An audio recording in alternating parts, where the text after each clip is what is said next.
తెలుగుదేశం వాళ్ళు ఒక్క పని కూడా చేయరు. చంద్రబాబు నాయుడు గారికి తెలిసింది రెండే పని చేయడం కాదు. ఒకటి శిలాఫలకం వేస్తాడు, పని ఎవరైనా చేస్తే వచ్చి శంకు మళ్ళా రిబ్బన్ కటింగ్ చేసి పోతాడు.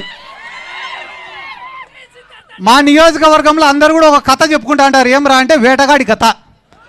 ఒక వేటగాడు ఉన్నాడంట, భయంకరమైన భీకరమైన యుద్ధం చేసి అడవిలో పులిని చంపినాడంట. చంపిన తర్వాత పాపం వేటగాడికి కూడా బాగా దెబ్బలు తగిలినాయంట.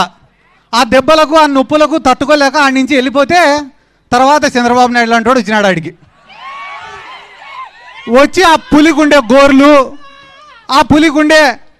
గోర్లు పళ్ళు అన్నీ ఎత్తుకొని పోయి నేనే చంపినది నేను నేడంతా. అట్ట ఏ ఒక్క పని కూడా ఈ తెలుగుదేశం వాళ్ళు ఒక్క పని కూడా చేయరు. చంద్రబాబు నాయుడు గారికి తెలిసింది రెండే పని చేయడం కాదు. ఒకటి శిలాఫలకం వేస్తాడు, పని ఎవరైనా చేస్తే వచ్చి శంకు మళ్ళా రిబ్బన్ కటింగ్ చేసి పోతాడు.